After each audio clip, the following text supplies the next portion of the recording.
soy el doctor Pedro Montes, soy médico gastroenterólogo del Hospital Carrión, y el día de hoy lo que me han pedido un poco hablar con respecto a ustedes es el tema de fisiología digestiva. Aquí vamos a tratar de resumir un poco todo lo que es fisiología digestiva, que en realidad es bastante amplio.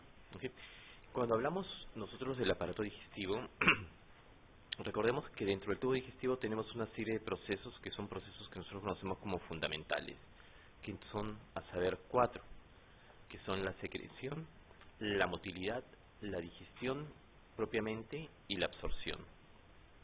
Estos procesos fundamentales que nosotros conocemos tienen por finalidad la obtención de energía a partir de los nutrientes, de los macro y micronutrientes, obtener energía para el organismo. Esta serie de procesos fundamentales se desarrolla a través de una serie de controles. Dentro del tubo digestivo, los dos controles principales que tenemos son lo que se conocen como los controles neurales y los controles humorales, ¿okay? Que es lo que vemos en esta diapositiva. Control neural y control humoral. El control neural puede ser intrínseco como extrínseco. Y esta es una particularidad del aparato digestivo. El tubo digestivo tiene un sistema nervioso propio, que es importante, y que se considera que después del cerebro es el segundo órgano que contiene la mayor cantidad de neuronas. Por eso es que al tubo digestivo se le conoce como el segundo cerebro, porque es un sistema nervioso propio y organizado. Este sistema nervioso entérico está constituido por más de 100 millones de neuronas, y como lo había mencionado, se extiende desde el esófago hasta el colon, y este está distribuido en dos plexos, que son el plexo mientérico o de Auerbach, que se encarga básicamente de lo que es motilidad, y el plexo submucoso o de Meissner, que interviene con lo que es la secreción gastrointestinal y el flujo sanguíneo. ¿Okay? El plexo submucoso de Meissner también tiene que ver con lo que son los estímulos de sensibilidad. ¿Okay? Los estímulos que llegan hacia la mucosa son captadas por fibras nerviosas del plexo submucoso. Son estos estímulos enviados hacia el sistema nervioso central y regresan como estímulos ejecutores a través del plexo mientérico de Auerbach. Esto es lo que les mencionaba, ¿no? Nosotros tenemos los dos plexos, el plexo submucoso, que es este de acá, y el plexo mientérico, que se encuentra entre las dos capas musculares del tubo digestivo, que son la capa circular interna y la longitudinal externa. Entre ambas capas es que se encuentra localizado el plexo mientérico. En tanto, el plexo submucoso, como su nombre lo dice, está por debajo de la mucosa y por eso mismo interviene con los temas relacionados a secreción por parte de la mucosa y también interviene con lo que es el tema de la sensibilidad. Tenemos, además de este sistema nervioso entérico o intrínseco propio, tenemos un control neural extrínseco. Y ese control neural extrínseco viene dado por una inervación simpática y parasimpática. La inervación parasimpática viene básicamente a través del nervio vago. ¿Okay? Es básicamente un estímulo que viene a través del nervio vago, y parte de la inervación puede venir también con los nervios pélvicos, que inervan básicamente lo que es colon distal. Las glándulas salivales reciben la inervación parasimpática a través del séptimo y décimo par. Esta inervación es predominantemente colinérgica y la finalidad de esta inervación es la estimulación de la secreción y de la motilidad. La inervación simpática, por contra, viene de fibras procedentes de los ganglios celíacos mesentérico superior y mesentérico inferior. Las glándulas salivales reciben inervación simpática del ganglio cervical superior, y la actividad que se va a desencadenar como consecuencia de inervación simpática es la inhibición de la peristalsis e incremento del tono de esfínteres. Entonces recordemos, la inervación parasimpática estimula motilidad, más bien es promótil, más de estimular secreción, y la inervación simpática es más bien de inhibirla. ¿Okay? Son dos efectos contrarios que tienen sobre la regulación de motilidad digestiva.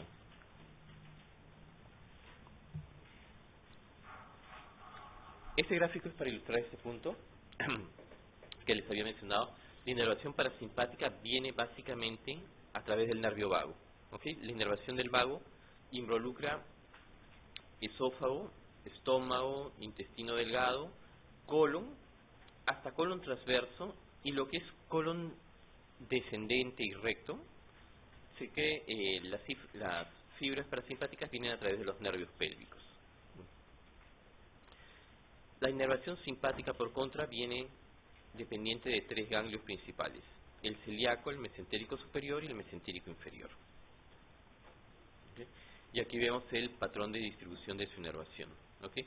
La mayoría de lo que es esófago, estómago e intestino delgado es la inervación proveniente simpáticamente del celíaco, en tanto que el colon recibe básicamente del mesentérico superior y del mesentérico inferior.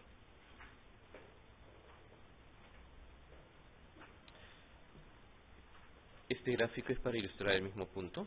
¿Okay? Tenemos una división simpática, una división parasimpática. La división parasimpática a través del nervio vago y los nervios pélvicos. Y esto va a interactuar con el sistema nervioso entérico, ¿no? Entonces tenemos siempre esos dos componentes del control neural: el extrínseco, que es dado por el parasimpático y por el simpático, y por el sistema nervioso entérico.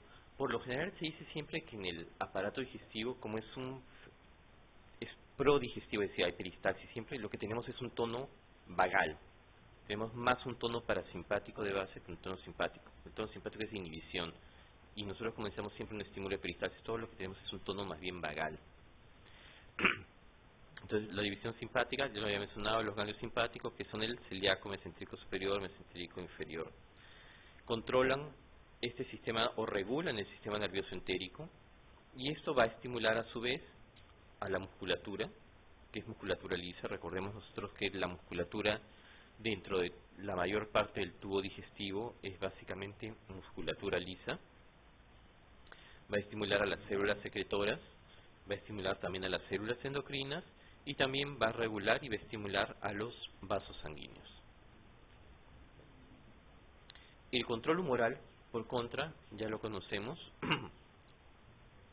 se puede dar a través de distintos mecanismos de secreción que le llamamos endocrinos, paracrinos y neurocrinos. Dentro del tubo digestivo, ¿cuál es el sistema o el mecanismo de control de secreción endocrina? ¿Alguno que recuerden? ¿Dentro del estómago algo? Hablamos de secreción endocrina a la producción de alguna sustancia u hormona que va a ingresar dentro de la circulación sistémica y va a tener un efecto a distancia. ¿Okay? Hablamos de secreción paracrina, aquella sustancia que es liberada por una célula y tiene acción sobre otra célula adyacente. Y neurocrina, hablamos de la producción o liberación de un neuropéptido desde una terminación nerviosa de un axón, y este va a tener una acción sobre alguna célula.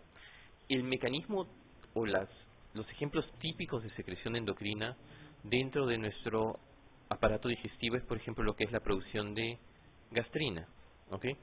Por ejemplo, la gastrina, recordemos nosotros, se secreta en el estómago, en el antro gástrico, y va a tener que entrar a la circulación y llegar hasta las células de la parte superior del estómago, las células del cuerpo, y ahí estimular la secreción de ácido recién.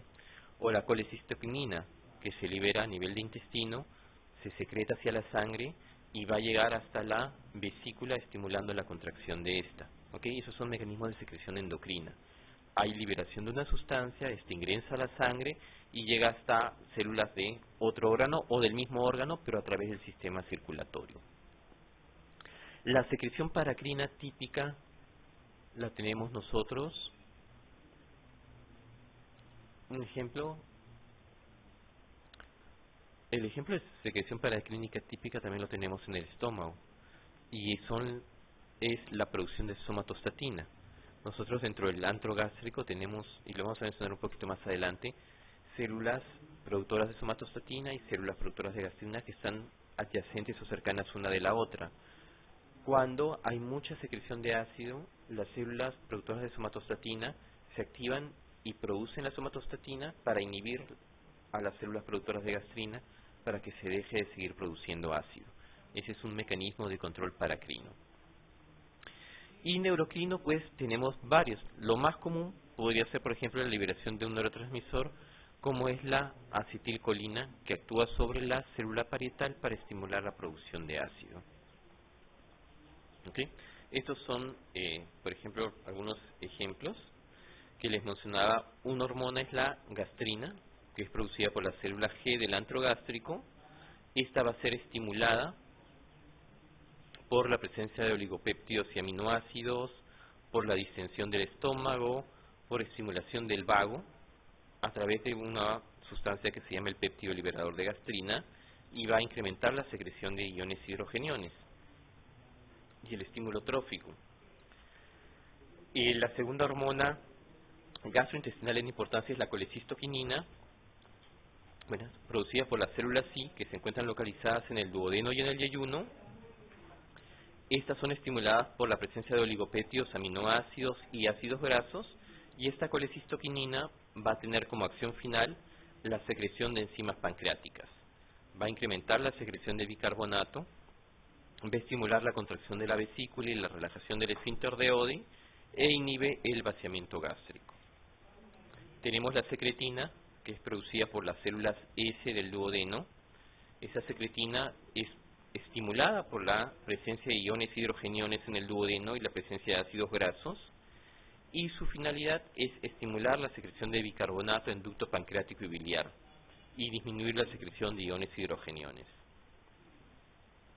Y finalmente tenemos este péptido, que es el péptido insulinotropo glucoso dependiente, GIP.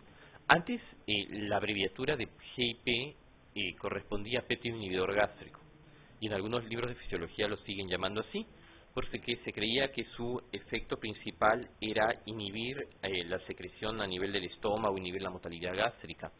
Pero luego se vio que su rol principal en realidad tiene que ver con la capacidad de estimular la secreción de insulina a nivel de páncreas. Es decir, llegan los carbohidratos hacia el estómago y se está estimulando la liberación de esta sustancia que prepara al páncreas para liberar la insulina, para metabolizar esos carbohidratos que van a ingresar al organismo. ¿Okay? Su rol actualmente se considera fundamental es este. Estas son las 4 principales hormonas gastrointestinales que tenemos que conocer y que las vamos a ir viendo más adelante también dentro del desarrollo de la clase. Entonces, dentro de los procesos del aparato digestivo, uno de los principales o de los más importantes es lo que tiene que ver con la motilidad. Cuando hablamos de motilidad, hablamos de las contracciones coordinadas de la musculatura lisa del tracto gastrointestinal. ¿Okay? Y tenemos dos tipos de contracciones dentro del tubo digestivo. Las llamadas contracciones tónicas, que tienen que ver o que las vamos a observar en los esfínteres o en el fondo gástrico, y las llamadas contracciones fásicas o rítmicas, que eso está referido básicamente a la peristalsis. ¿Okay? Cuando hablamos de contracciones fásicas estamos hablando básicamente de la peristalsis. Acá juega un rol bastante importante unas células, que son las llamadas células intersticiales de Cajal, ¿okay? Dentro de lo que es la regulación de la motilidad. Estas se encuentran en la capa muscular externa y van a generar un ritmo eléctrico de ondas lentas, y van a tener una actividad llamada de marcapaso. Y esta actividad de marcapaso va a ser regulada mediante estímulos neurales y humorales extrínsecos, que controlan la amplitud de las contracciones. Le llamamos marcapasos porque son células que liberan o tienen un patrón de actividad eléctrica de descarga, que es el patrón de descarga base. Y sobre ese patrón los estímulos externos van a generar la peristalsis, pero al ritmo de frecuencia que le marquen estas células intersticiales de Cajal. Y esos patrones basales, esos patrones de contracciones, pues van variando a lo largo del tubo digestivo. Entonces, acá hay una cosa importante, y es que nosotros vamos a tener sobre la motilidad una serie de factores externos que van a controlar la intensidad de esta. Esos factores pueden ser tanto excitatorios como inhibitorios. Los más comunes excitatorios son la acetilcolina, la sustancia P y la motilina. Y los inhibitorios, los dos más importantes son el óxido nítrico y el péptido intestinal vasoactivo. Además tenemos la noradrenalina, la ATP y la somatostatina. ¿Okay? Esto hay que recordarlo porque cuando veamos viene el tema de peristalsis. Cuando uno habla de peristalsis, habla de una secuencia de movimientos coordinados y que involucra dos cosas. ¿Okay? Cuando hablamos de peristalsis hablamos de una contracción proximal y de una relajación distal. ¿Okay? A lo largo del tubo digestivo se da ese mecanismo. Ingresa un bolo, ese bolo estimula las fibras nerviosas sensoriales y lo que se va a producir es que de manera proximal se contrae el músculo haciendo que avance, y para que continúe avanzando el músculo distal se dilata, se relaja. Avanza un poquito y luego la zona que estaba dilatada se contrae ahora y la más proximal se dilata. Y así se produce el mecanismo que hace que avancen los alimentos a lo largo del todo el tubo digestivo. Y ese mecanismo de contracción, por un lado, tiene que ver con fibras colinérgicas, y por el lado que se relaja tiene que ver con fibras o estimulación nitrérgica o bipérgica. ¿Okay? Entonces, estas tres sustancias son las principales que están involucradas dentro de lo que es el mecanismo de la peristalsis. ¿Okay? Hay que recordarlas. Bueno, cuando nosotros ingerimos un alimento, la primera fase de la motilidad es la deglución. ¿Okay? Y la deglución tiene dos fases. ¿Okay? Una fase voluntaria, que es la fase oral, y una fase faríngea, que es un reflejo coordinado involuntario. La peristalsis o la motilidad a lo largo de todo el tubo digestivo, en realidad, es involuntaria. O sea, una vez que la única parte que yo controlo es el ingreso. Es decir, yo mastico mi alimento y conscientemente lo degluto. Con la lengua la pego contra el paladar duro, luego el paladar blando, y el bolo se va hacia la parte de atrás de la faringe, y a partir de ahí se produce una secuencia coordinada de contracciones musculares, pero sobre las cuales yo ya no tengo control. Una vez que el bolo lo pasé a la faringe, si bien la musculatura de la faringe es musculatura estriada y teóricamente uno debería tener control sobre eso, uno no tiene, se produce una secuencia de contracciones, el bolo ingresa al esófago y de a partir de ahí yo ya no tengo ningún control. Es totalmente la peristalsis controlada por el sistema nervioso entérico. No tengo control del tubo digestivo hasta la parte final que involucra la defecación, donde sobre lo que tenemos control es sobre el esfínter anal externo. ¿Ok? Entonces, desde la única parte que yo tengo control dentro de la motilidad de inicio es esta fase de deglución oral. Y luego en el momento de la defecación, el control sobre el esfínter anal externo. Todo el resto son reflejos coordinados involuntarios. Ambas fases son rápidas y se consideran que duran menos de un segundo. ¿Okay? Esta gráfica es para ilustrar este punto. Tenemos acá el bolo. Lo que se va a producir, primero que nada, es que vamos a levantar la lengua, vamos a compartimentalizar, se llama eso, la cavidad oral, y vamos a empujar el bolo alimenticio hacia la parte de la faringe. ¿Okay? Cuando tenemos el pasaje del bolo, inmediatamente lo que vamos a tener es un cierre de la glotis. ¿Okay? Se produce una serie de mecanismos coordinados en los cuales también se produce una apnea transitoria. ¿Okay? Al momento de deglutir, inmediatamente el estímulo genera una pequeña apnea hasta que el bolo pase. Pero es una cosa muy muy rápida, es menos de un segundo. Este control de la deglución es dado por un centro que se llama el centro de la deglución, que está localizado en la formación reticular del tronco cerebral. Este recibe impulsos aferentes sensoriales provenientes de la faringe y, como les había mencionado, tiene una coordinación estrecha con el centro de la respiración y se produce algo que se llama apnea de la deglución. ¿Okay? Entre este centro de la deglución y el centro de la respiración, pues hay un intercambio de información que es una cosa muy muy rápida que evita que nos aspiremos al momento de deglutir el alimento, ¿no? Si no hubiera esa coordinación, podríamos eventualmente aspirarnos. Ahora, una vez que pasó esta fase de deglución, el bolo alimenticio va a pasar de la faringe hacia el esófago. ¿Ok?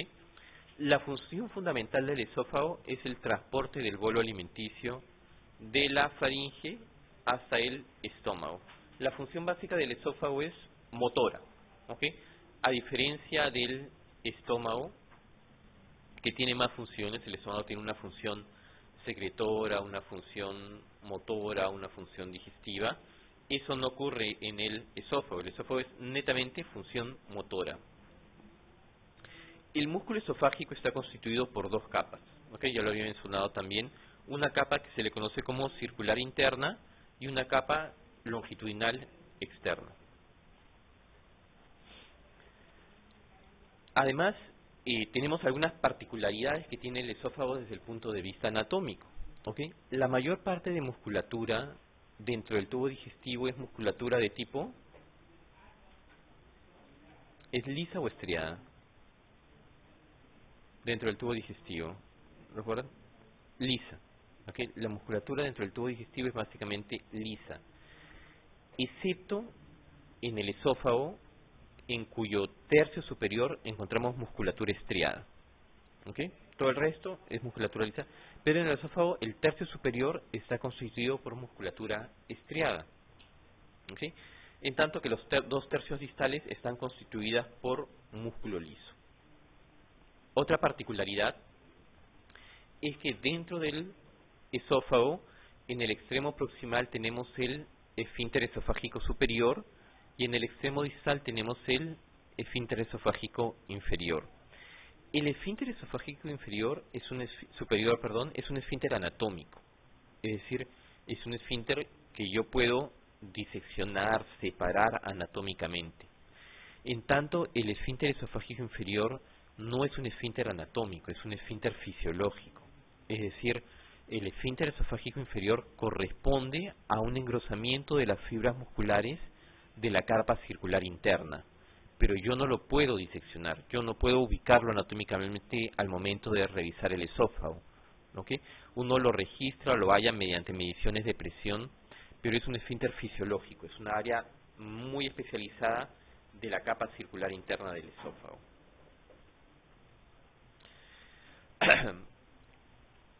El control neural del esófago va a ser dado básicamente a través de fibras vagales, ¿okay? Y estas fibras vagales son provenientes de dos núcleos, ¿okay? Depende de dónde esté llegando la inervación. El esófago superior, les que mencionaba yo que tenemos fibras musculares estriadas, ¿okay? Y la inervación llega procedente de fibras somáticas que se originan en el núcleo ambiguo. ¿Okay? Son fibras neurales directas que se originan en el núcleo ambiguo y van e inervan directamente a la musculatura estriada. En tanto que en los dos tercios inferiores del esófago, las fibras son fibras vagales que se originan en el núcleo dorsal del vago, núcleo dorsal motor, y actúan a través de una segunda neurona. ¿Okay? Tenemos una primera neurona, hace su sinapsis a nivel del plexo mientérico y tenemos unas segundas neuronas que van a actuar. Recordemos, y acá en este gráfico está ilustrado lo que les mencionaba, tenemos neuronas de tipo excitatorias que van a estimular la contracción de la musculatura lisa, que liberan básicamente esto de acá, que es, esta es la abreviatura de acetilcolina. Y tenemos neuronas más bien inhibitorias sobre la musculatura lisa que van a liberar óxido nítrico y péptido intestinal vasoactivo. ¿Okay? A nivel del vago, la primera neurona siempre es colinérgica y tenemos segundas neuronas que pueden ser colinérgicas o nitrérgicas o bipérgicas. Y de eso va a depender el desarrollo de la peristalsis. Dentro de la motilidad esofágica se distinguen tres tipos de ondas peristálticas o tres tipos de peristalsis. Perdón. La primera es la llamada peristalsis primaria. La peristalsis primaria va precedida de una fase faríngea. ¿Eso qué significa? ¿En qué contexto se produce la peristalsis primaria? Si hay una fase faríngea, se está produciendo asociada a la deglución. ¿Okay? La peristalsis primaria es la fisiológica, es la que se produce post-deglución de un alimento. Tengo mi fase faríngea y luego se origina la onda peristáltica dentro del esófago. La peristalsis secundaria, por contra, se produce en ausencia de fase faríngea. Entonces, ¿en qué contexto creen ustedes que se produce esta peristalsis secundaria? La peristalsis secundaria carece de fase faríngea. Entonces, ¿qué significa eso? Que está siendo estimulada a nivel de la luz del esófago por algo. Y eso es un mecanismo de defensa que nosotros tenemos. La peristalsis secundaria es una peristalsis de barrido o es parte de la barrera antirreflujo. Si algo regresa al esófago, si algo refluye, va a estimular quimiorreceptores e inmediatamente el esófago se contrae para regresar eso que ha refluido hacia el estómago. O si no ha terminado de pasar completamente el bolo, se encarga de limpiar el esófago y mantenerlo libre de restos. La fase secundaria es un mecanismo de defensa del esófago, es un mecanismo de barrera antirreflujo. ¿Ok? Tiene por finalidad, como lo dice acá, eliminar contenido que hubiera quedado o que hubiera refluido hacia el esófago. Ambas, la peristalsis primaria y la peristalsis secundaria, son fisiológicas, es decir, es normal encontrarlas. Existe otro tipo de ondas que se llaman peristalsis terciarias, y la peristalsis terciaria es patológica. Se puede observar en ancianos y se llama onda peristáltica terciaria aquella onda que se produce como contracción, pero como contracción desordenada. Es decir, se contrae arriba y simultáneamente se contrae abajo, el bolo no progresa, son ondas de contracción desordenadas. Eso se le llama peristalsis terciaria y esas son patológicas, no son fisiológicas. ¿Okay? Las fisiológicas son la primaria y la secundaria. Una cosa bien interesante, acá es lo que vemos cómo es que se produce la deglución, cómo se va produciendo la relajación de la musculatura del esófago, pero además vemos de que antes de que llegue la onda peristáltica, el esfínter esofágico inferior ya se relajó. ¿Ok? Es decir, al momento que yo voy ingiriendo el bolo, y eso es una cosa que se desarrolla muy muy rápido, el esófago se va contrayendo y el esfínter esofágico inferior se dilata y el estómago se prepara para recibirlo. ¿Ok? El tiempo en el cual el bolo alimentario avanza de acá hasta acá es variable y va a depender de si el alimento es sólido o es líquido. ¿Ok? Un líquido en realidad no necesita de onda peristáltica. El líquido en realidad casi por gravedad va a avanzar. El sólido sí. El tránsito esofágico es de 9 a 10 segundos para alimentos sólidos. Y la velocidad de la onda peristáltica es de 2 a 6 centímetros por segundo. ¿Ok? Este mecanismo de contracción está bien coordinado. ¿Ok? Por eso es que uno pudiera, o sea, independientemente de la posición en que la persona esté, siempre se va a producir en el mismo sentido de la onda peristáltica. Es una onda vectorial. Es decir, yo puedo estar echado, puedo estar de cabeza y pues colgando y comer algo, y el alimento no se va a regresar, el alimento progresa porque es una onda vectorial de contracciones ordenadas dentro del esófago. Finalmente, como les decía, el bolo avanza y llegamos hasta la unión gastroesofágica. ¿Ok? La unión gastroesofágica es importante conocerla porque esta unión gastroesofágica va a estar asociada cuando se altera a una serie de enfermedades. ¿Cuáles son las enfermedades que más frecuentemente están asociadas a una alteración a este nivel? Que ustedes recuerden.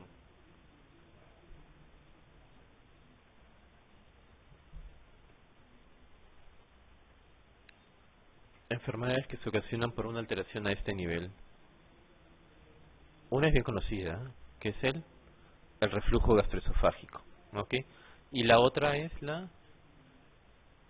que también es bien conocida, que es motora, que tiene que ver con eso, es la acalasia. ¿Ok? Son los dos ejemplos típicos en los cuales por un lado vemos un funcionamiento excesivo y por otro lado tenemos un funcionamiento más bien alterado, disminuido.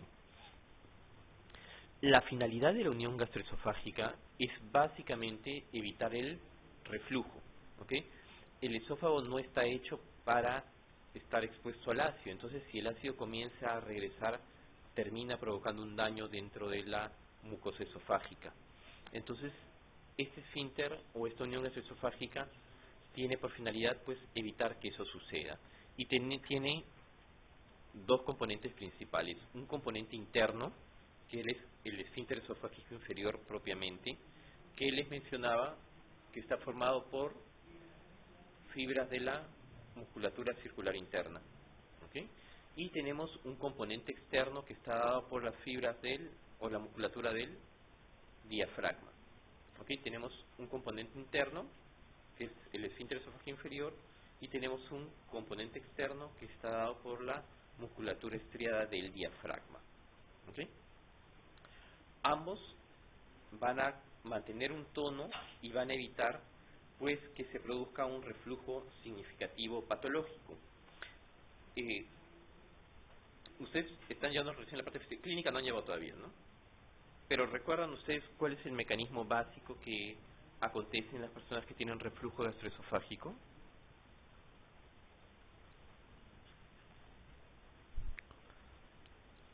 ¿Alguno recuerda cuál es la fisiopatología del reflujo?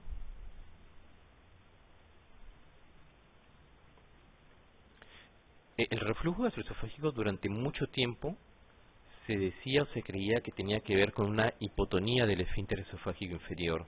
Se decía que las personas que reflujo lo que tienen es un esfínter esofágico inferior incompetente y está permanentemente hipotónico, y eso hacía que los alimentos se regresen. Pero cuando se empezaron a realizar mayores estudios o mejores estudios con máquinas más sensibles, pues vieron que muchos de los pacientes que tenían reflujo en realidad tenían esfínteres normotónicos. Lo que pasa es que nosotros a lo largo del día tenemos relajaciones del esfínter esofágico inferior.